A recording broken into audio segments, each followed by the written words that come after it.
name is Chris Bustamante.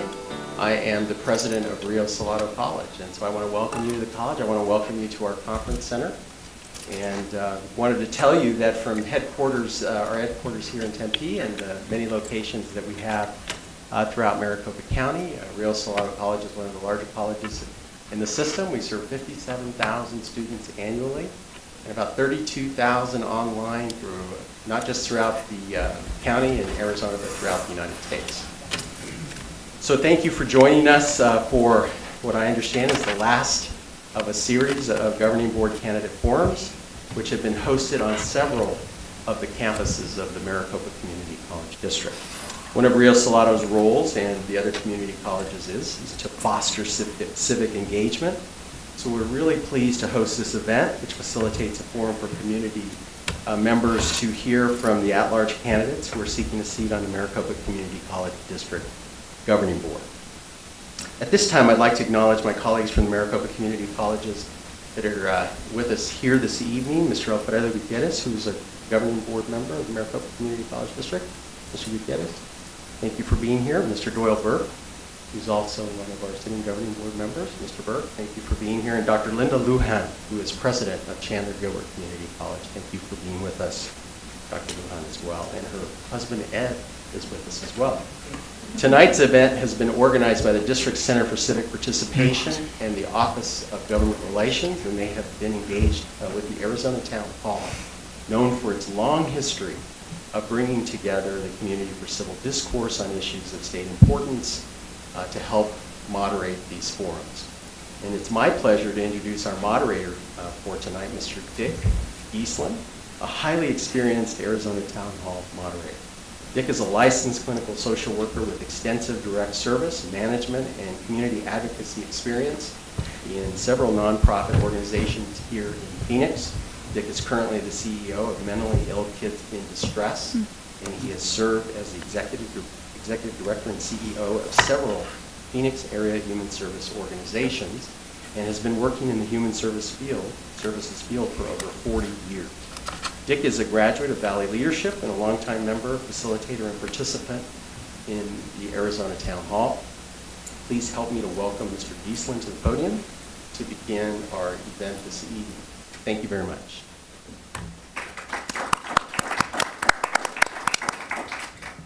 Thank you, Chris. Boy, that always makes the Arizona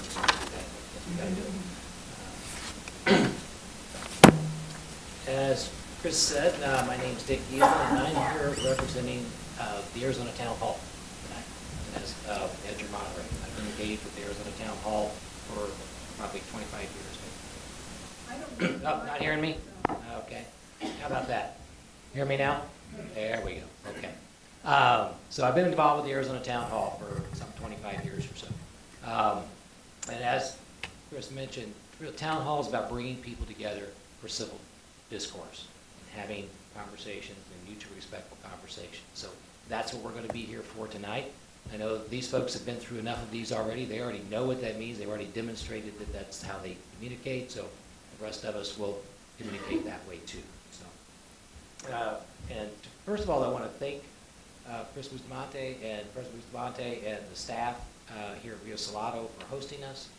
Certainly Donna and the other staff who helped organize this process. We want to really thank them for that, to get this opportunity for you all to see and have a type of a dialogue with the people who are going to be representing our community college district in Maricopa County. It is a real, I think, opportunity and a part of what both community college is about as well as what town hall is about. So thank you all for doing that. And of course, we want to also thank the candidates in terms of, one, for being here, but even more importantly, for wanting to do this and wanting to do this work. It's a volunteer position. It's a lot of time, and it's a lot of time to run, and it's even more time when you get that commitment to actually do the work. So thank you for your willingness to be a part of our civil society and to be a leader in civil society. So it's totally important for citizen volunteers to engage. So thank you for their engagement. Also, did you all have campaign literature that you brought that are outside or not? Didn't bring anything tonight. Didn't bring anything tonight? Okay. You might be around a few minutes after if people have questions, individual Absolutely. questions afterwards? Okay, so, and I'm sure they can tell you where to get their campaign material if you want. In addition, we want to make sure we thank those of you from the public who are here, because that's also a critical part of civil discourse, is to have the public be a part of that, not just politicians talking to each other. As a matter of fact, part of our format tonight is they won't be talking individually about each other's positions. They'll be talking about their positions and answering our questions, some from us and mostly from you, from their perspective. And we will not be asking individual questions very likely, but I will try to craft, if you have an individual question, most of them can be crafted in such a way that all of them can answer it if it's an important question for in general for the folks to know. So I'll try to do that. And if not, then hopefully you'll grab them and ask that question afterwards. And if there's other questions, or if even that question you want to make sure you have a chance, you could get another card. There'll be volunteers that will come and pick up cards as we go along too. So beforehand was not your only opportunity to get questions in. So as things come up, you'll have that opportunity. And you could write your contact information on the back of that card, and we will get that to the candidate if you want a personal response to something. So I'm sorry you didn't have that information before you started writing questions, but you might have to write a second question twice, but hopefully not. Hopefully we'll be able to get to everything in a satisfactory manner.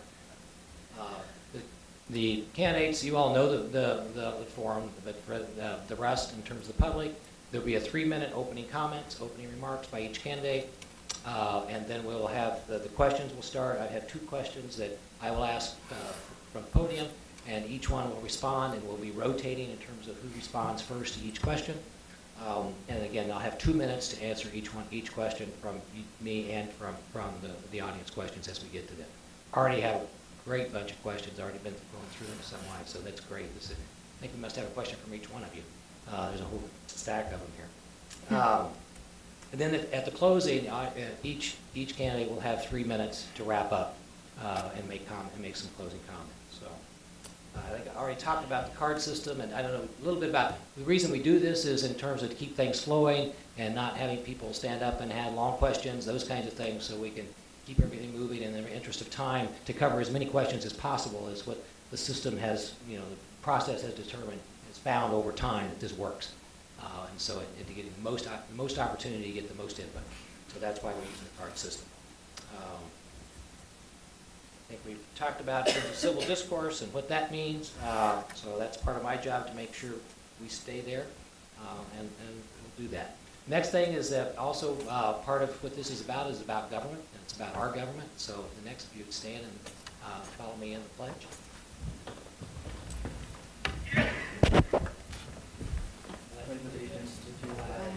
Of the United States of America, and to the republic for which it stands, one nation, under God, indivisible, with liberty and justice for all. We'll start out the opening remarks. We'll start out with Mr. John Heap, who will lead off, and then Mr. Diaz, and then Mrs. Livingston. Thank you. Mr. Heap, take it away. Thank you. Well, one, I got to say thank you for my being here and your attendance and the amount of work that's gone into supporting the at-large positions. So we've seen a lot of demand for it, and here we are. We are coming to the end of 12 months work on this project called the at-large. I want to say thank you for the opportunity to be a volunteer.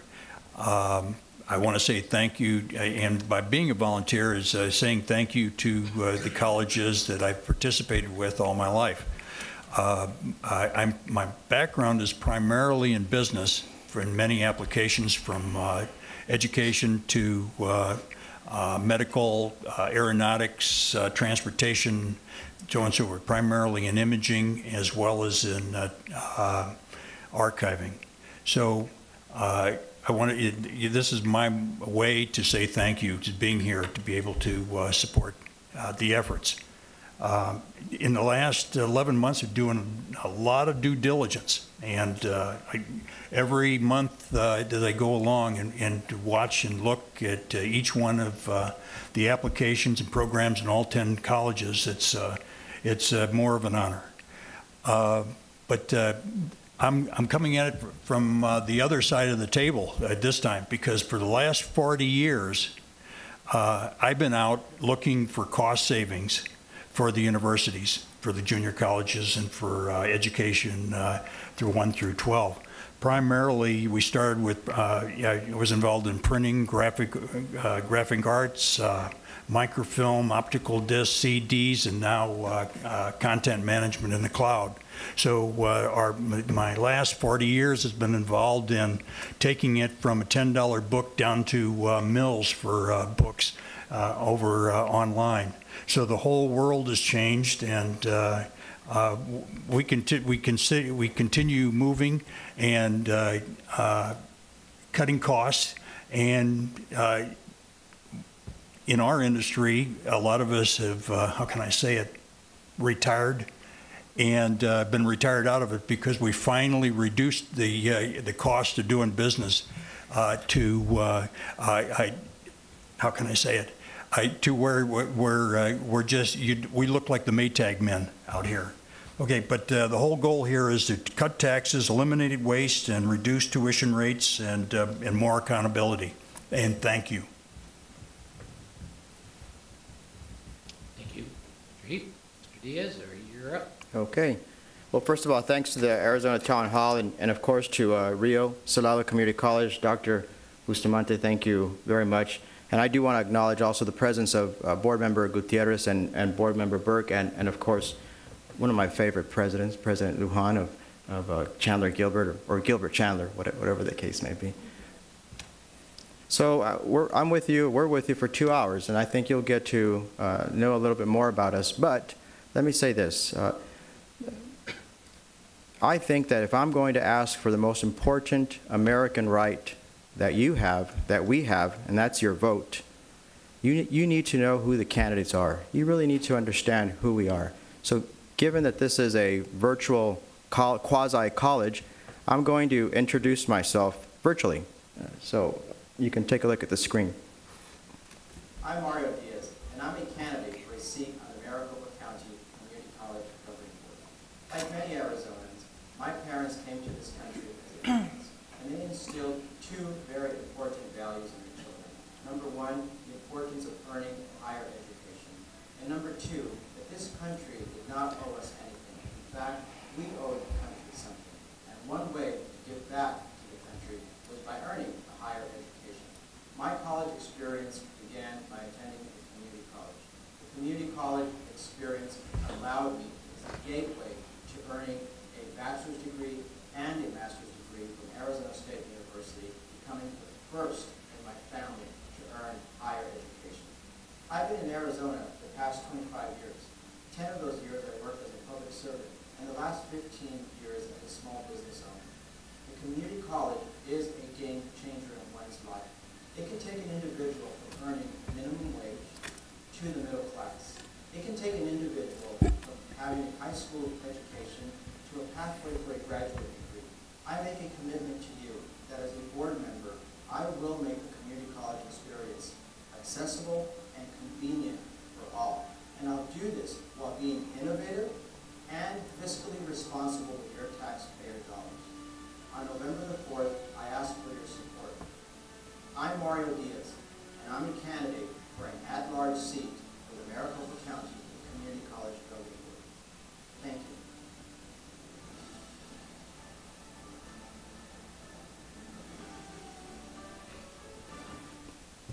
Thank you. Look forward to being with you tonight.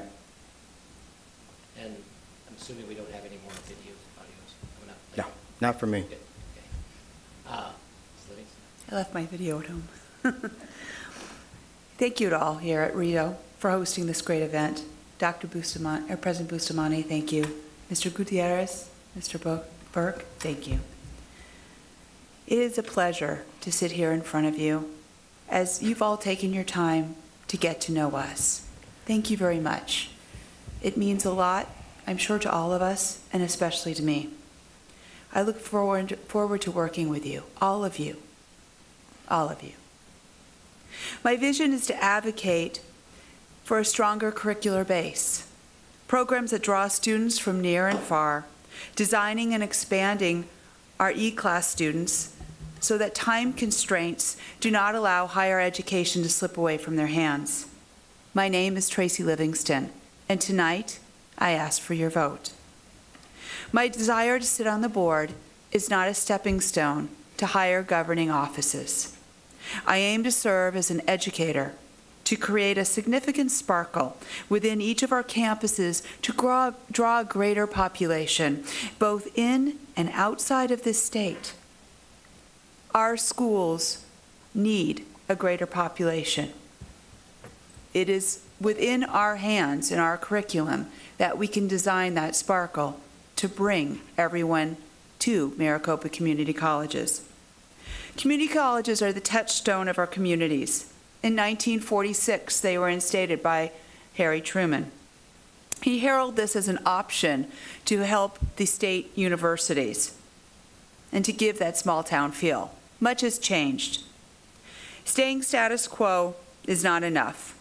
We have been bogged down by recent curricula changes over the past 10 years, which, from our feeder schools, have lost a bit of our rigor.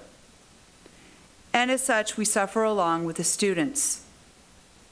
We need to foster our talent, create programs that reach our state's workforce needs, and cultivate those out of state seeing Maricopa Community College an educational need an option for their educational needs. So why me?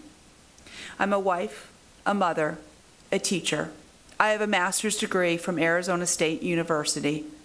I also have my bachelor's degree from Arizona State University. I've lived in this state 45 of my 51 years, and I aim to serve at the will of the people. I am proud to say I am a graduate, the first graduate of my family. And I am proud to say that I was raised by my grandparents, who I hold still near and dear to my heart, and who are looking down now, hopefully cheering me on. Right now, my other role is to teach Cambridge 1-2 English at Dysart High School, and I also serve on the Peoria Unified School Board District. Thank you very much for your time tonight, and I hope to answer all your questions. Thank you all. So here's a first question, and we'll start with Mr. Diaz. And if elected, what are your key policy objectives for your term in office? What do you most hope to accomplish as a member of the board?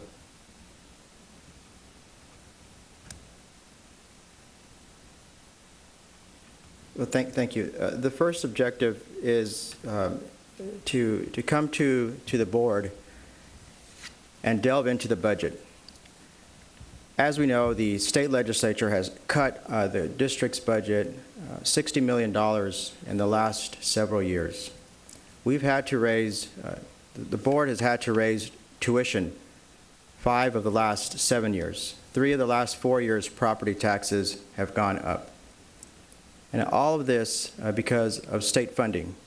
The Great Recession cut property values, which lowered our tax base. As you know, there's 3 parts of the economy that manage the budget here at the community college district: property taxes, tuition, and the state funding. So when you have this equation not clicking, something's wrong here. And we're going to have ourselves some difficulties in the next few years unless we start thinking out of the box with the budget. And what are some ideas? This college here is a gold mine. There's the college out in New Hampshire, northern or southern New Hampshire, is a private college that has catapulted itself to a different level because of online teaching. This college right here is a gold mine. It could bring income, much needed income, to help the entire district. I want to look at how we could look at fees for those that are accepted into universities that are attending the community colleges just to get a better deal. I think in those cases, someone needs to pay a little bit higher of a fee. It's only fair. So we have to start thinking outside the box to be able to control our future. And number two, it's workforce development. I want to make sure that we partner with as many corporations, with as many entities as possible, so that they know that we have a workforce-ready population. Yes, Mrs. Livingston? Approximately 42% of our freshmen this year will start at a community college. That's astounding to me. Not all will graduate. Not all will meet the certificate requirements for a certification program that can earn them upwards of $30,000 or higher right off the bat, depending on their choices. My first choice is, my first hope for this position is this. Let's look at our programs that we have, that we need to develop to create more graduates. We need to create graduates. We're not doing enough in that area. Perhaps any community college across the United States is not, but there are some with outstanding statistics. So let's relook at our programs. Think out of that box. Second of all, what do our businesses here in Arizona need? And create towards our strengths. Create what we have right now within each of our colleges and polish up those strengths so more students are saying, I want to go to Maricopa Community College. I want to come in from out of state to go to Maricopa Community College to get the talent, to get the services I need to get to the workforce and produce ASAP. We have that ability. We just need to make that happen. Graduation rate is something I plan to work on. The other thing is business partnerships, internships, having the work community support our students so when they walk out this door, they know there are opening arms out there within our state. Thank you. Thank you. Mr. Eade? To zero in on this is that, one, we're the largest community college in the United States and the world. We already have the position of being the largest. You also have the largest position to be the lowest cost. So now you really have a tough time. The next objective, and it's a tougher time than we had in growing it, is to keep it there, and to also to refine it and to bring it to the students at a lower rate, to eliminate a lot of cost along the way. There's due diligence is a continuing program, and this is at this school, I feel that is a continued education environment and opportunity for the students from the high schools, from what I'm hearing, also from the grade schools, and also involved with the business base. So the more involved we get into all three. Now graduation and on down the line, I still, is, from what I understand, that's not the most important part. The students make the graduation part.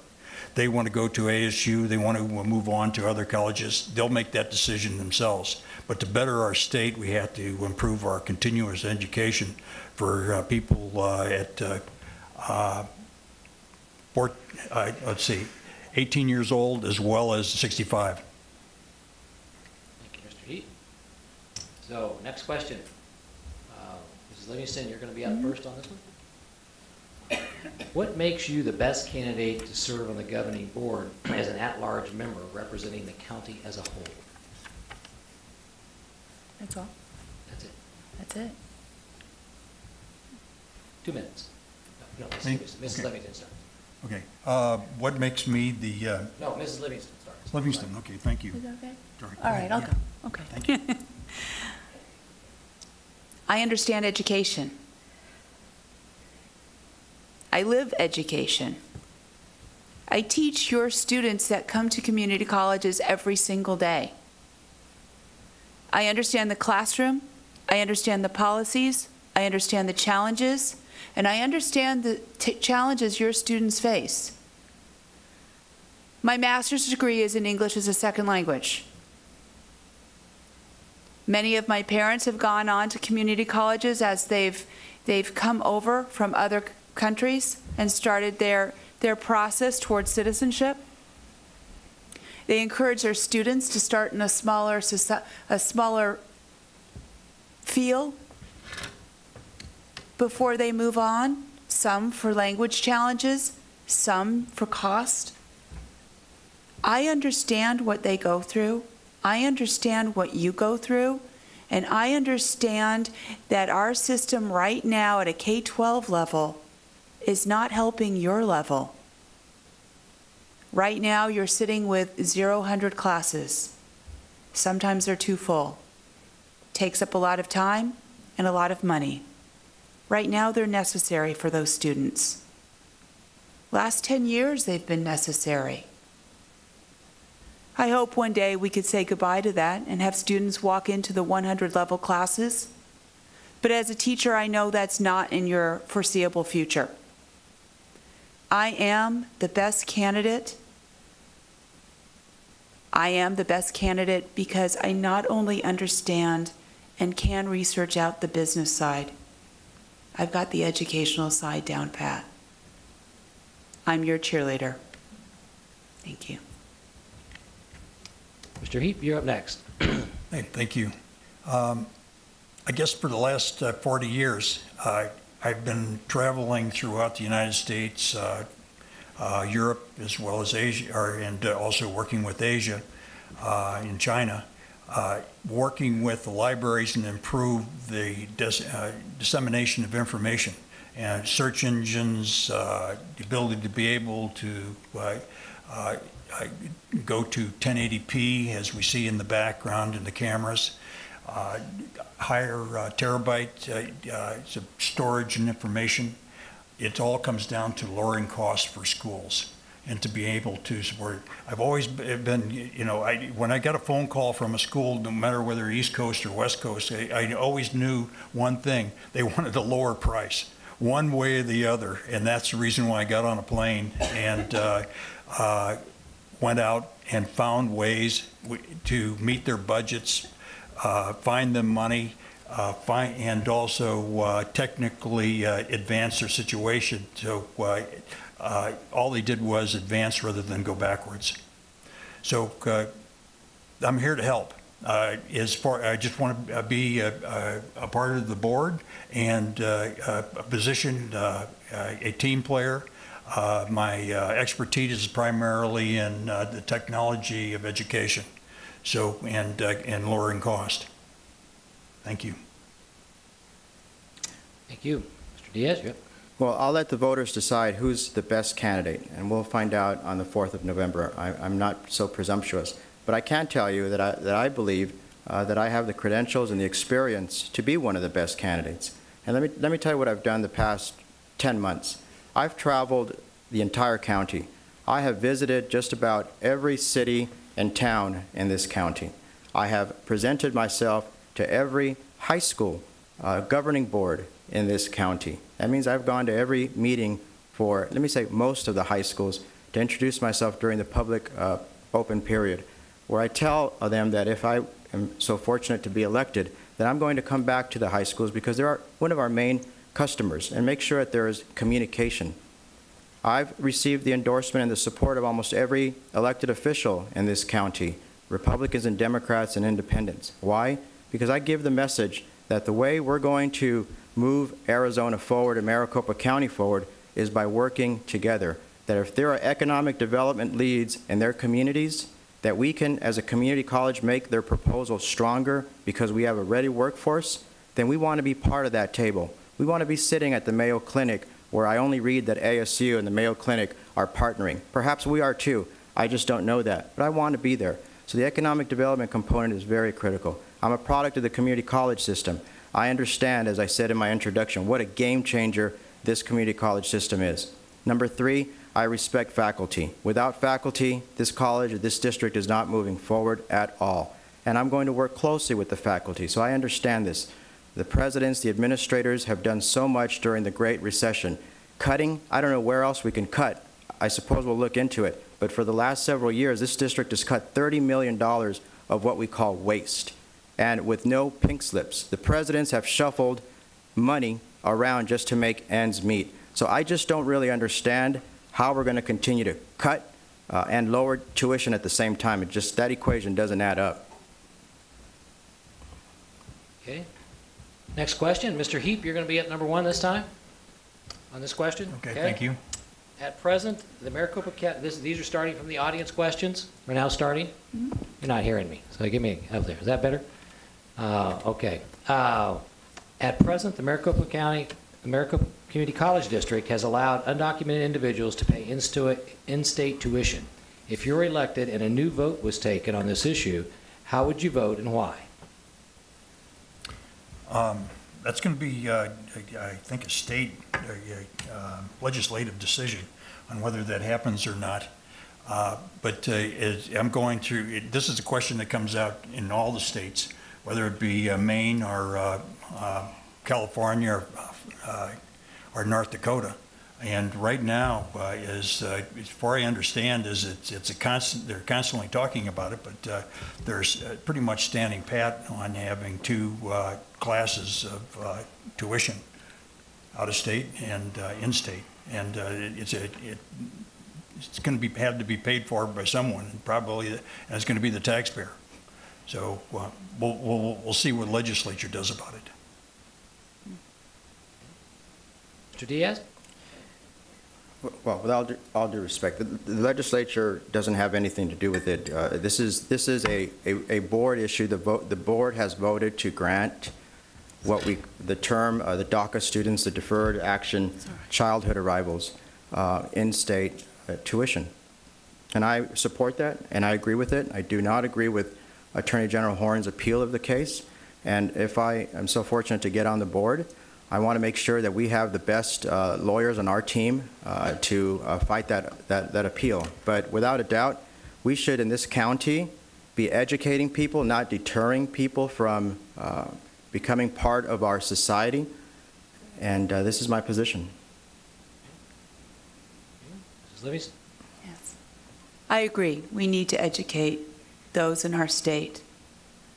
I can't agree, though, that we need to educate those that are not working towards a path of citizenship.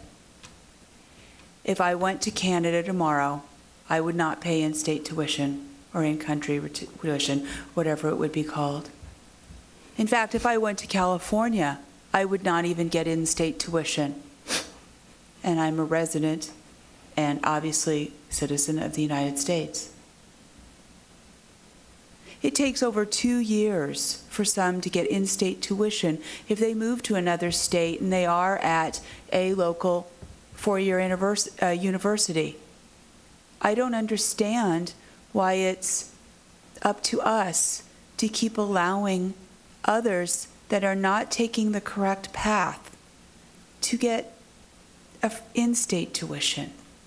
It's okay to have them pay out-of-state tuition, but yes, I open the doors to everyone. But I open the doors perhaps at a little higher cost, but one that through the years is logical. If I went to another country, I would not be given a lower cost. If I went to another state, I would not be given a lower cost. And right now, in this state, we are having this debate, and I understand that. I do respect the fact that I want to be on the board to educate all. But I would have to stand with those that are going towards documentation for in-state tuition. Thank you. Thank you. Next up first is going to be Mr. Diaz for a new question, and this question is, how will you address the current budget crisis? Well, I wouldn't address it by putting barriers into the doors of our district. You know, words like them, those, and it just doesn't make sense, especially in a college like this, where one of my ideas is to showcase this online program, and I'm focusing on online tonight because we are here at one of the largest, if not the largest, public colleges for online education. And so I'd like to see the president go across the world with a team of individuals to promote this college. I mean, I want to see international people who do pay international fees and should pay international fees because they haven't been given any authority by the federal government to pay in-state tuition. I want to see us grow in that capacity. I want to get creative with the budget. How can we think out of the box given the consideration that we have a cap in our budget? How can we get creative? Do we offer bachelor degrees at one of the colleges? You know, do we start naming football stadiums or sports arenas after corporations to bring and generate more money and have that money go through the foundation if it can't come through the general budget? These are ideas that I'm not an expert right now, but I do have ideas that we need to start thinking out of the box because we can't wait for the future. The future is now. 3 years from now, I don't want to be handing out pink slips to faculty and staff because we weren't ahead of the ball here. Okay. Mrs. Livingston, you're up. Budget crisis. No, It's Ms. Livingston. Mrs. Livingston, I gotta get on there. You guys hear me? Okay. It's all right. It's quite all right. First of all, there are no thems or those in my vocabulary. Again, I'm as English as a second language, holder of a master's. It's all one person. It's just a different way that one looks at how we would fund. One way that we can get creative with our funding and with our programming is by that. Look at what we're outstanding in. Perhaps, yes, it's the nursing program, technology, more online courses. Expand that at not a rapid pace, a pace that we can withstand. Make MCC on the lips of everyone. Use PR. Get the word out. Get businesses to start talking about MCC as a place to go for certain certifications that will have you gainfully employed. We need some PR. Everyone knows we're the biggest and the largest. Everyone knows we're fabulous. But why aren't they knocking down the doors? Or are they? And then just leaving too quickly for us not to get the most out of them being within our institutions. Where are they going? What are they doing? We need to track those things, which of course I'm sure you do have an excellent tracking system already in place. But continue to do that and develop on that tracking. See what works, see what doesn't, and then expand from there. Students equal funding. It's as simple as that.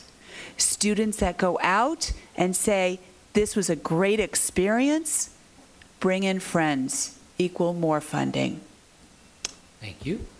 Mr. E., you're up. Oh, thank you. We're the largest in the country and the largest in the world. We're already there. In business, we went out, we respected the customer base that we had, and we went out and developed our business by taking care of our customers, lowering their cost, being the best vendors we could possibly be, being more attentive to every one of their interests, washing their cars on weekends. It just literally, we were on the spot at all times to make sure that they were listened to at all times. There's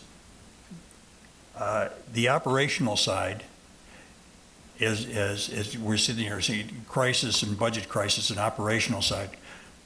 Every year we lowered it with technology, the cost of education. Now where did the savings go?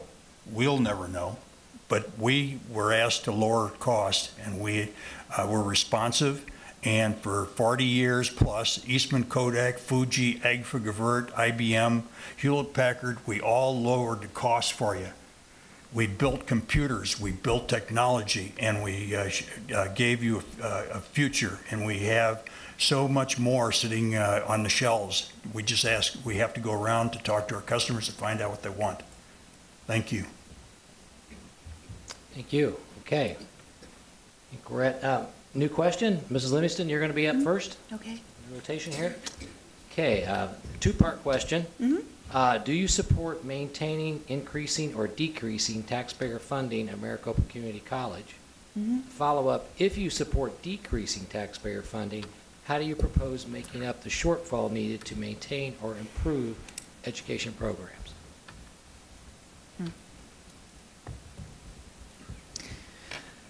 It's hard to increase or decrease or agree or disagree with the taxpayer funding.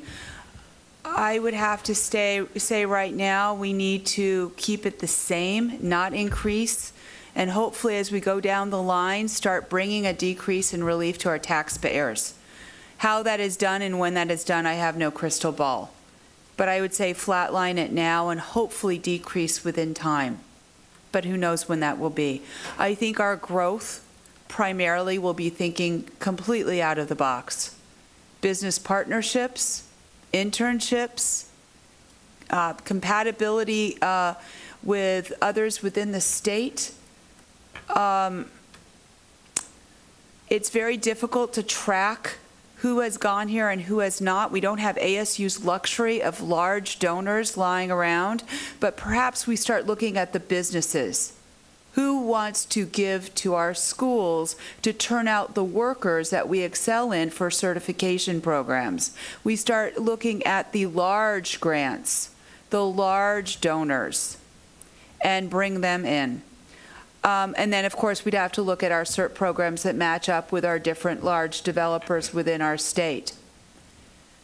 I think that's one way we could at least level the playing field a little bit for a while. But no, I can't see that increasing our tax base is something that we should pose at this point in time. Keep that for a rainy day, because you never know when that day may come. Okay, thank you. Mr. Heap, you're up next. Yeah, I am definitely for decreasing the participation of the taxpayer. I just received in the mail a 30% increase in taxes. I couldn't pass I couldn't pass to my customer base a 30% increase, but I just received it. I'm absorbing it and saluting it and selling it and paying it. And you can't keep doing this. The state and the education system can't keep passing these increases on to them without affecting the stability of your the citizenship. So it's going to change it. If we keep Wisconsin went through a cycle of raising the taxes 100% every 2 years. I'm here now. So I'm saying you've got to back off. You've got to start appreciating the people who are paying the bills and lowering the cost, bringing it down to, as Tracy said, the same. That would be beautiful. We have fire districts that are doing this. They're keeping their costs down. They're not raising the taxes. And they're giving the taxpayer a chance. Okay, thank you. Mr. Diaz, you're up. So I'll give you the conclusion of this story is that on April 22nd, for the 4th time in 5 years, the board was, and I'll say forced to increase property taxes. They also voted to increase tuition. And I was the only candidate that for several meetings that went to the community college district governing board meetings and stood up and said I was against the property taxes and against the increase in tuition. And Mr. Gutierrez made a motion, instead of $5 increase per tuition credit hour, it was $3. And people would say, well, Mario, it's only $150 more. And my response is $150 is almost $20 extra. I'm sorry, it's almost 20 hours extra of minimum wage work for someone. Now, that's the difference between going to the college or not going to the college. But we have to hit rewind, because it's easy to say no to taxes or yes to taxes, but you got to hit rewind. Here's where we are. The district has gone from what we call the footsies, which is a full-time student reimbursement, if you will, for the district, from $1,000 to $200, let's say $200 or so. That's a big hit. We've gone from $60 million the last 5 years in state funding to almost less than 1% for the general fund. So what do? We look at the three sources, as I told you before, which are property taxes and tuition. This is why I say, when we get elected, we have to almost have a blue ribbon commission where the chancellor needs to bring in the best minds in our community and start talking about how we can get creative with this budget. 5, 6, 7 years ago, private entities came and offered $400 million for this college. I am not suggesting that we need to sell the college, but this is a gold mine, and I think we need to start where there's opportunities. Okay, thank you, Mr. Diaz. Okay. I lost my place. Oh, no. You were the first on that, right? I think so, yes. Or you were the last person on that question? I was the last The person. last person, I yeah, am. okay, thank you. Okay, John, you're up next. Okay, New thank question, that's what. What steps will you take to mitigate the decline in enrollment?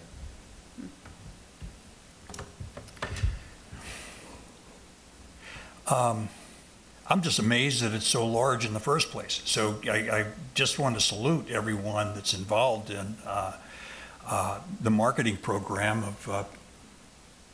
because 260,000 students is absolutely one step away from a miracle in drawing people to education.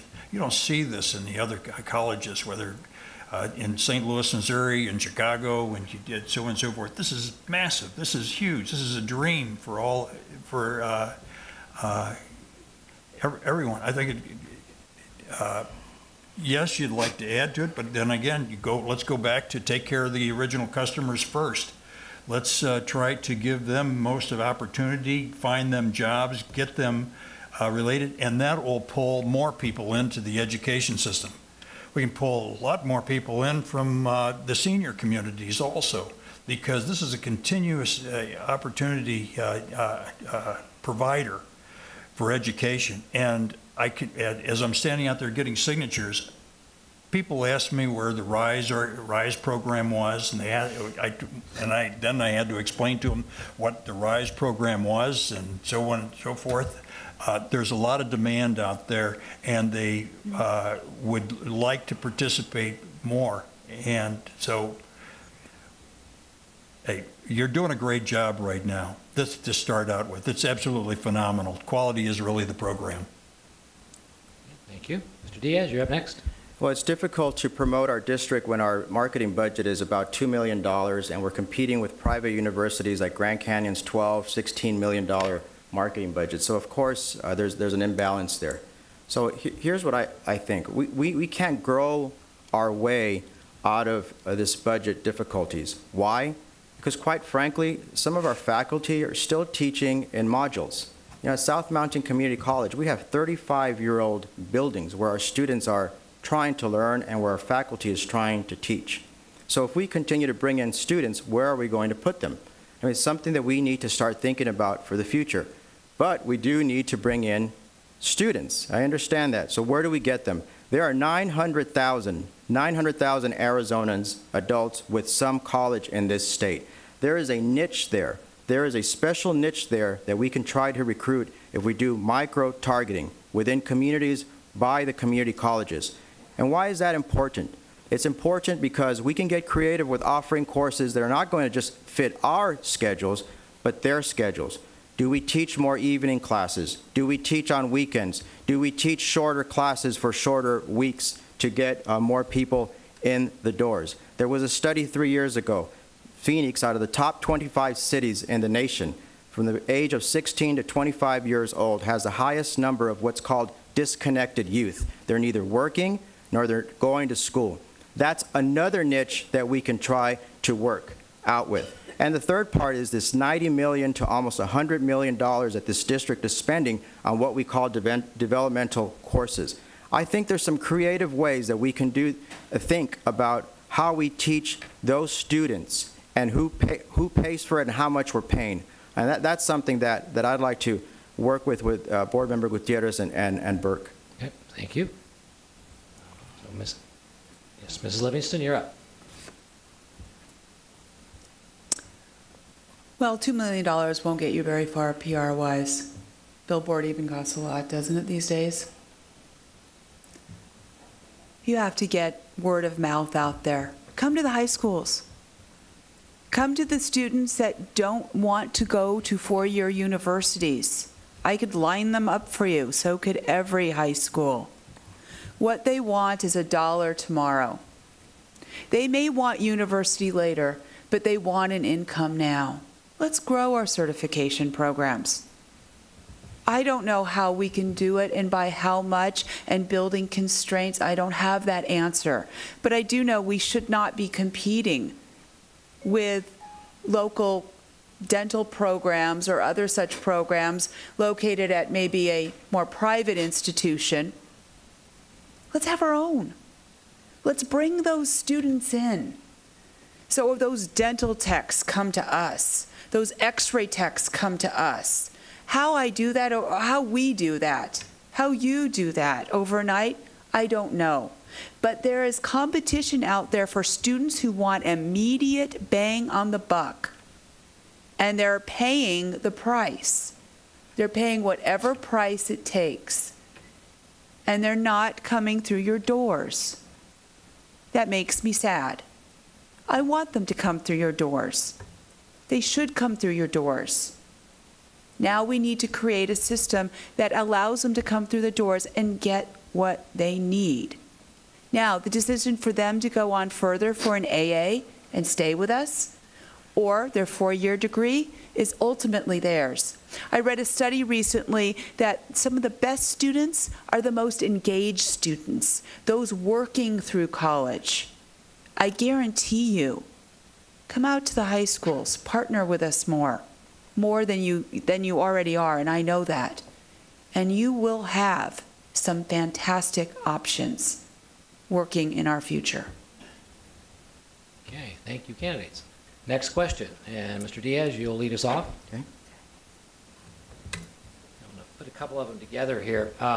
So it's, what are your thoughts on the district offering baccalaureate degrees? And if it's yes, is this you see this as a symbiotic or a competitive with the current four-year universities? Well, this district offers 6,400 courses and occupational courses and 960 occupational programs. We are the trainers of some very specific areas, a niche, if you will. In Texas, in the state of Texas, there are 3 community colleges that are offering a bachelor's degree. They're not offering a bachelor's degree right now in engineering, what have you. It's very specific, culinary arts, other specific programs. The same thing with California. I think it's something that we need to start exploring on this governing board, the idea of one of the colleges offering baccalaureate degrees. So I'm all for that idea. And once again, when I'm on the board, I'd like to kickstart these type of discussions. I think for too long, the board has been so focused on just trying to survive, quite frankly, that there has to be a cohort of board members that need to take out a white piece of paper and start planning for the future. Or else we're going to look back 5 years and say, boy, we just wasted 5 years. Okay, thank you. Mrs. Livingston, you're up next. Interesting question. I would love to see a community college have a 4-year degree. Now, again, that particular degree would have to be 1 or 2 programs that were highly chosen, that we know that we can, through data, that we can succeed at. And I wouldn't want it to compete with the 4-year university. I would want to pick something that we shine at, that maybe our partners, well, just north of us, or I think, never mind, over there, or down south or up north, don't have. They're missing out on it. Remember, these 2 out of those schools are huge research institutions with galleries of students, what, 200-300 TAs teaching the classes? Why not have a BA in something we excel at that they don't and they cannot promote with the same love, feeling, and smaller classrooms? Absolutely, let's go for it. But yes, it would take time, planning, and to look at the data and what the trends are for the need of 4-year degrees and where those degrees best fit our current model. Thank you. Thank you. Mr. Heat, you're up. Thank you. I guess being in business all over my life, we had to make a basic decision. What business are we in? And who do we want to compete against? And all of a sudden you could tip the scales. And the effects from major colleges and the 4-year colleges and the 4-year programs and the integrated hospital system, there's a balance in business, supply and demand. And you've got to balance it out. You've got to know what you're good at, and you are very good at getting students on a continuous education basis. And you're very good at keeping being a low-cost provider. Keep your business plan. You can.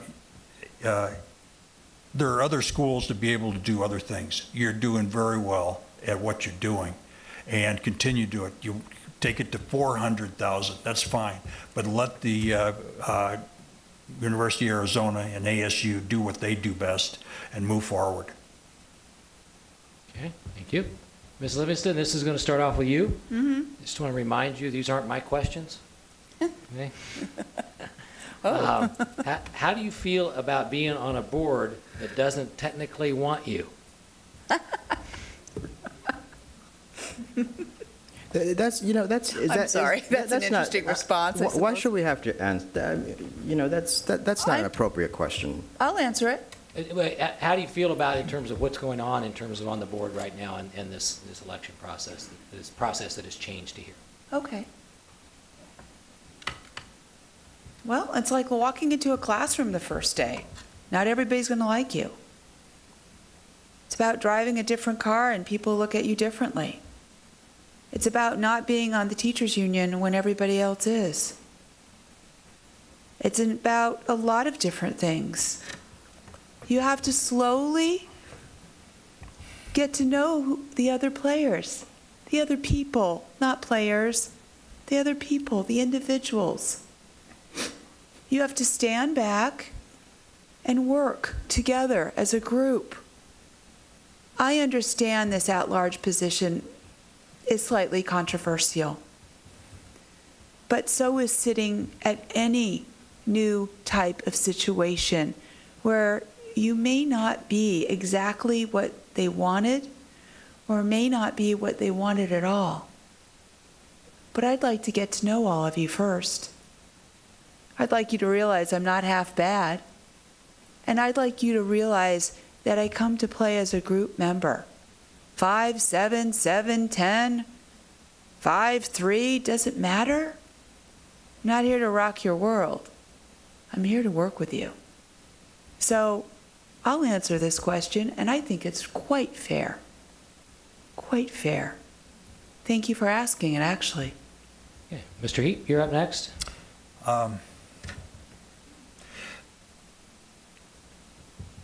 Definition at large is pretty much very similar to what we used to call a sales position. And I started out calling on counties and then going to states and then going national, states and then international. And each time at large it became added more facets. So it comes down to each time you walk, you have 10 cultures in this arena, called Maricopa Community Colleges. And each time as we walked in, as our organization walked into another college, we had to go through technocrats, we had to go through philosophers, we had to do everything to be able to bring technology to the forefront. We brought imaging and reduction of imaging a long way. A lot of people probably sitting in this room have denied anything other than paper at one time. We had to take it to microfilm, we had to take it to CDs, and we had to go through all the hoops, we had to prove it, we had to do all the ISO standards, we had to Bell Labs, we had the UL approval. All this is, and I see the same thing here on a small basis of 10 colleges rather than doing it for nationally and internationally. So I'm hoping that it be will be accepted along the way as a partner rather than competition, but because but it's going to be conflict, but we're going to enjoy it. We're going to all grow from it. Okay. Thank you, Mr. Heap. Mr. Diaz, do you wish to address it? Well, look, as we speak, our women and men of the armed forces are out protecting our homeland. For what? For our democracy. When the governor signed this bill to expand the board to 7 members from 5, I applauded that, and I was the first one to submit my petitions, or second, actually, I think Mr. Livingston was the first, because I was excited that when you add democracy, when you add representation, it's only good for taxpayers. And if your question means that the board members may not want additional seats, tough. You know, they're not voting for me. It's the people of Maricopa County that I've been talking to for the last 11 months across this county that tell me no one's come to Wickenburg from the community college district to introduce themselves. No one's been to Queen Creek to come and talk to us and say, we're going to partner up when you get elected.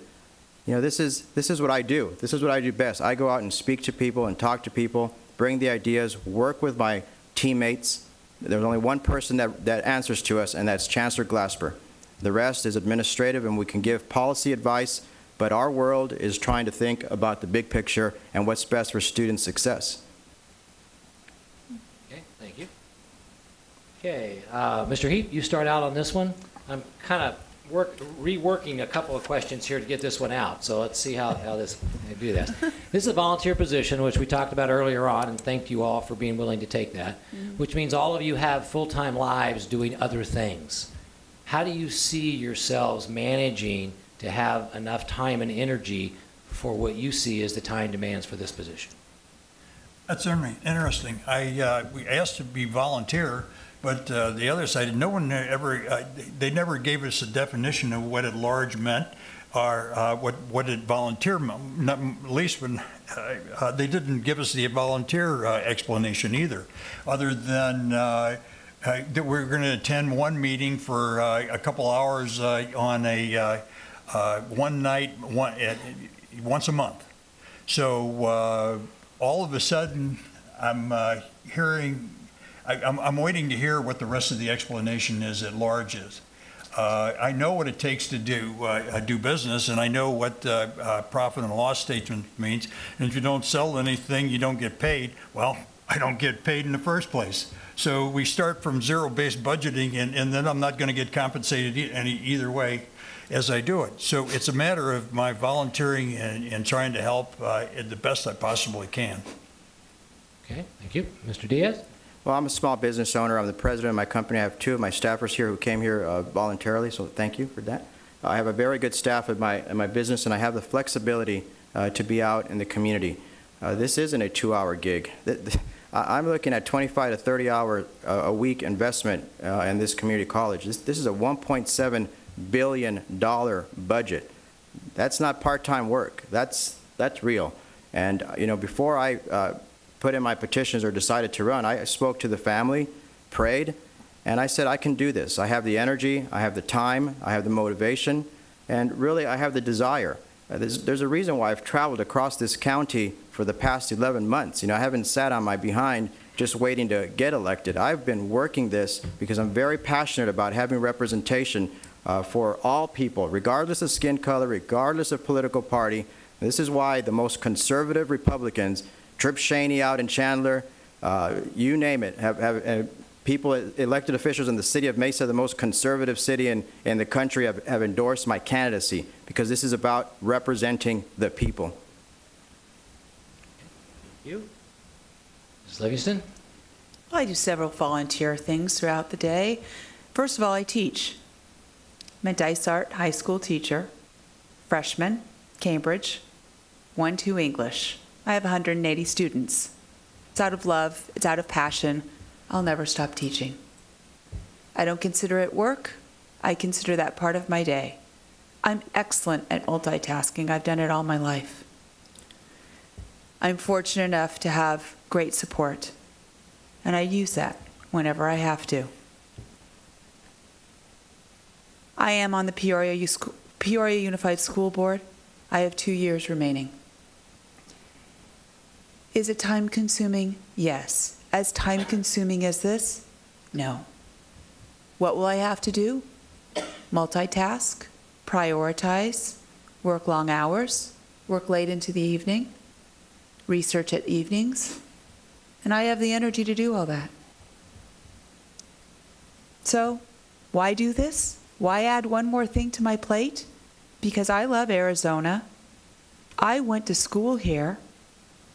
I am a quasi-resident, only 45 out of my 51 years. And I want to see education grow. No other reason. No other reason than that. Can I make the time? Do I have the time? Yes. And I established that well before I started this little endeavor. Thank you. Thank you. Okay, Mr. Diaz, you're going to be first up on this one. It's a little technical. I hope that this makes sense to you all. Please explain your understanding and support for policy governance as a board member. Probably something we would tell our children is mind your business. And here's what I mean by that. Part of the reason why this board is now going to 7 is that by some of the board members some years ago, there was board members going out to colleges and investigating and talking to staff and visiting with presidents and asking what they were doing. This governing board has one person, as I said, that responds to it, and that's Chancellor Glasper. The rest, there's a manual, a book, training, ethics training on how to work with staff and executives.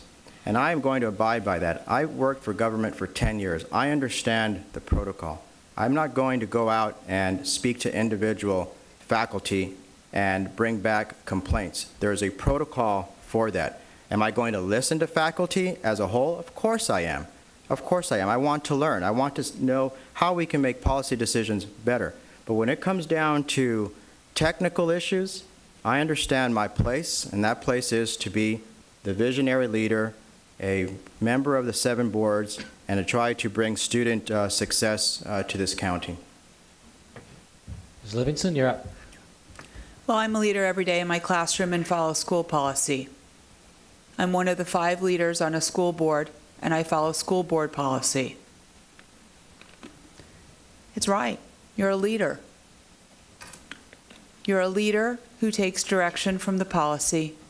You listen, but there's a time and a place for everything, and there's a chain of command, and there is protocol, and that is to be followed to the nth degree. That's how I would deal with policy. Follow it. Mr. Heath, you're up. Policy, being in business, I never know, and have been on and still am on many boards. Policy, we like to say we own it, but all intents and purposes, we are influenced by policy every time we pick up a Wall Street Journal. The Independent, the republic. So the moral of the story is we'll take a look at our policy, try to control it, and have it defined. And last but not least, on the school side, I'm an operations type guy, so we'd never, on the board, we try never to interrupt operations. We're only there to help, to listen, to support, and to try to find better ways and to take suggestions and to go back and to work. But as I understand, the large position is going around and talking to everyone from one school to another, and hey, we need to work together is really what it comes down to. Hey, thank you.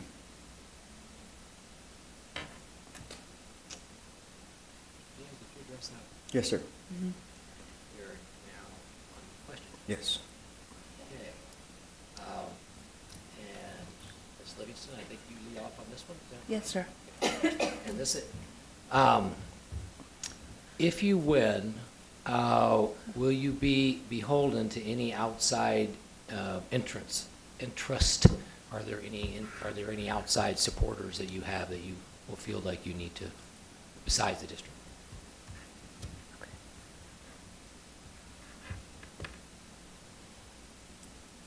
In due diligence, my husband is Representative Livingston, David Livingston. His district is LD 22. I'm not beholden to him. I stand as my own person. He does his job, and I do mine. And so, with that said, no. As for my Peoria Unified School District Governing Board position, no, it is not a conflict of interest because one deals with K-12 and one deals with Maricopa Community Colleges, or, I'm sorry, I just restated that, a higher education. So they do not intertwine at all. I'm beholden to my Dysart High School, and no, not anything that comes from there needs to come here and vice versa. So no, I do not have any conflicts of interest. My hands will not be tied. It is with my heart, my mind, and my voice that I will speak, and I will speak my mind with the group efforts of the board.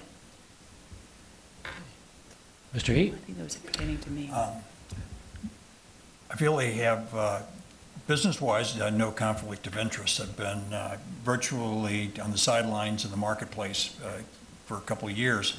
So I used to do business with ASU as well as Arizona State, several projects on imaging and optical and image reduction. So yeah, but those are pretty much in the past. And but I'm talking to old friends throughout the United States. I do business with DOD and as well as states and military installations. So no, there's no conflict. There's no financial investment by anyone other than myself. And I'm here as a volunteer and volunteer alone. And so no, I don't think I do at this point. I had family, I was just thinking, just to full disclosure, my daughter has a master's degree and through education system here in the state, and she used to be a teacher in economics, but she's not in, she's out of state now too. So, no. Thank you. Mr. Diaz? Well, I am beholden. I'm beholden to the Arizona Constitution when I take that oath of office. I'm beholden to my ethics. I'm beholden to the taxpayers who elect me and who are going to demand that I take careful consideration in every decision that I do. And I'm beholden to the students who are going to want me to advocate for them, to try to bring them the best services possible.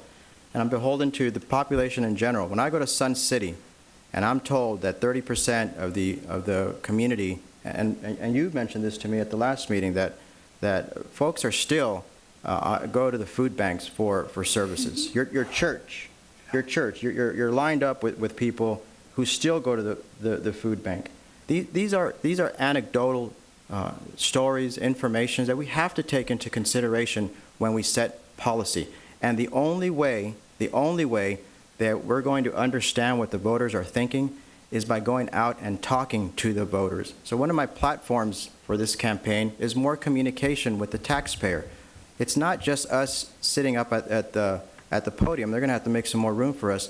But you know, it's going out there and talking to people so we can understand. And it's not just in English. It's in Spanish. It's our friends in South Phoenix, our African Americans, our Asian community, our international students, population. That's what I'm about. We need to talk and listen to everyone. Okay, thank you.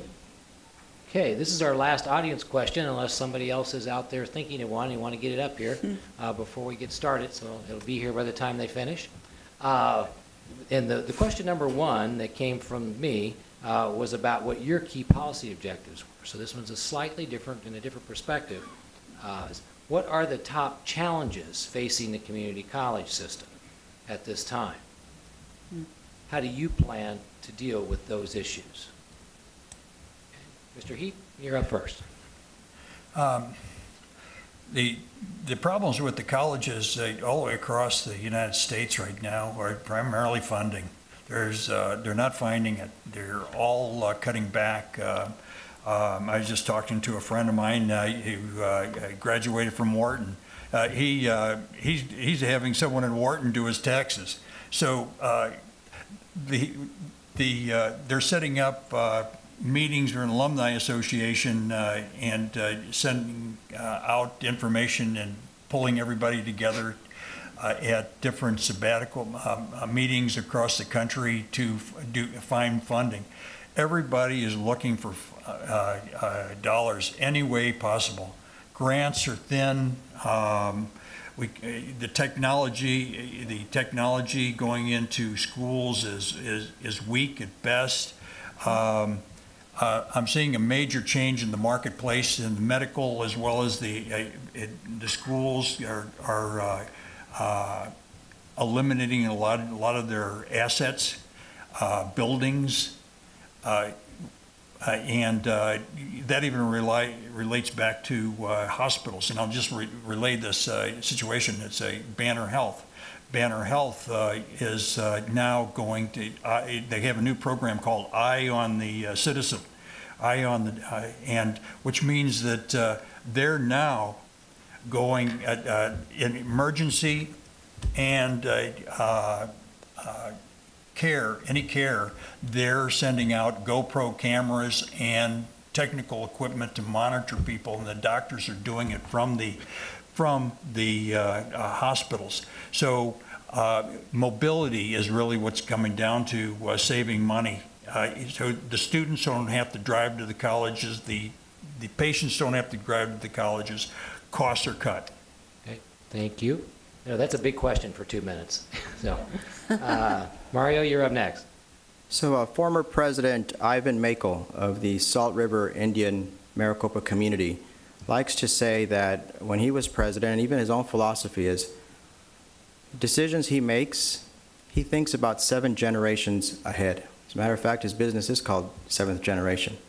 Alibaba, you know, I can't remember the founder's name, but not only for short term, he wants to overtake Walmart, but he's thinking about the next 300 years. I'm not suggesting that we think about the next 300 years at the district level, but at the very least, we need to start thinking about the next 10 to 15 years. You know, my son's 9 years old. If he decides to come to the community college, I want this district to be the best and the strongest. I ask my staff, you tell me, Matt, tell me the students that graduate from Silicon Valley high schools, let's say in Cupertino, where Apple headquarters is, and if they go to a community college there, which courses are they offering at that community colleges that we're not? Why can't we offer this nanotechnology courses in our district to prepare for the future? Our economy, we don't want to simply be a telemarketing economy. We need to diversify ourselves. If you look at where Intel, Motorola is, it's out in certain parts of the community. Other parts of the community, we have warehouses. Why? Because there's analysis done. There's analytics done of the type of educated people that live in certain communities. Those communities aren't getting the high-tech industries. They should. We can contribute to that. We can be bigger picture thinkers than we are now. And part of it is because we've been so caught up with this recession that we need to stop talking about it and start doing. Thank you. Mrs. Livingston, you get the wrap up? Sure. I just want to make sure you said two things of it, initially. I want to make sure I answer your question quite clearly and don't leave anything out. Was it just policy or the challenges facing the community system? Because I know you mentioned policy. What are the top challenges facing the community college? Absolutely. And how would you deal? Well, money. We can all agree on that. That's not going to change overnight, but we have to start doing some work at home. Study the data. Where are the trends? Where are the jobs growing? What classes do we need to start offering? I agree with that. Also start looking to the future, but more importantly in the future, maybe bring it down a bit, is where's our global society headed? What do we need to bring into our colleges to enhance that global society? Third, I think we need to look out of our box, way out of our box. Let's do some visits or some conversations, Skype, video chats with the chancellors or the teachers from Valencia, Florida, which has 3 times the graduation rate. St. Paul College, which boasts technology programs and different types of programs that encourage students graduating from Minnesota high schools to flock to them first. A Northwest Iowa college has 43 different programs, again, smaller, but 100% employment rate. How do they do that? De Anza College has a global studies program that is so in-depth, people from other countries are coming to them first before they go on to their 4-year institutions. How? How do they do this?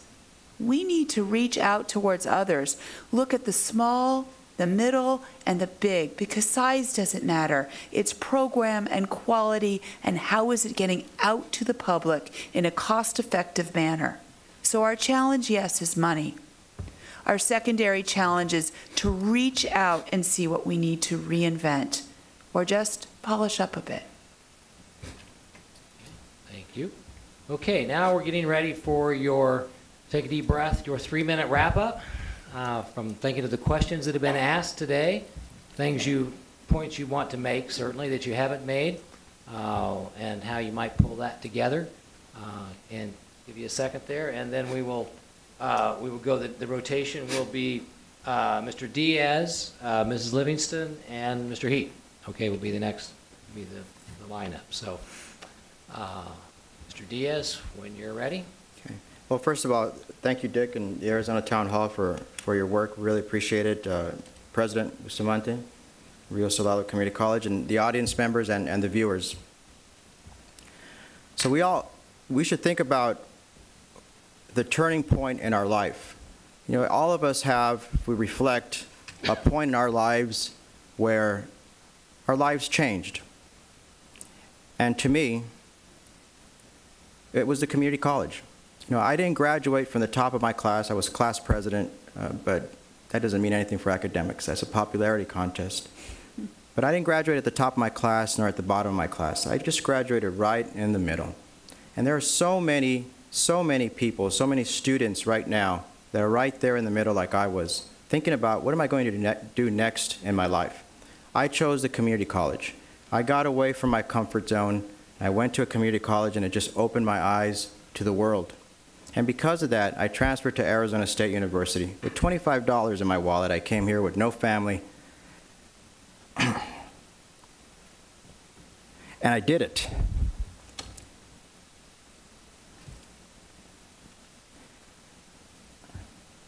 And so if I can be a role model for others, then that would be my purpose. Yeah. Okay. Ms. Livingston, you're up next. Well, turning point in my life was turning 50. So I don't really remember my Mesa Community College class, but I did have one. I'm a wife, a mother, a teacher, a servant. I can't give you much more than that. I understand curriculum, I understand people, and I want to listen. I want to be the board member for the teachers, for the students. I want to be their advocate. Now, am I leaving out the taxpayers? No, they're crucial. And every decision I make has to be well within the bounds of what our taxpayers would hope we would keep in mind.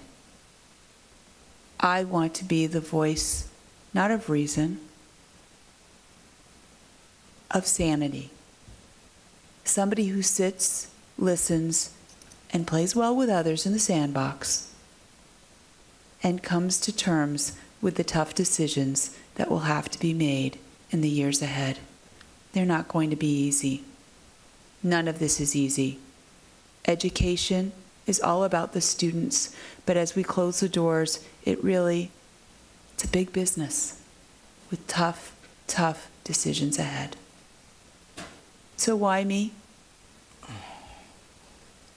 I'm a wife, a mother, a teacher, and I do understand curriculum, programs, policy, and I'm willing to work hard to learn the rest. Thank you very much. Thank you.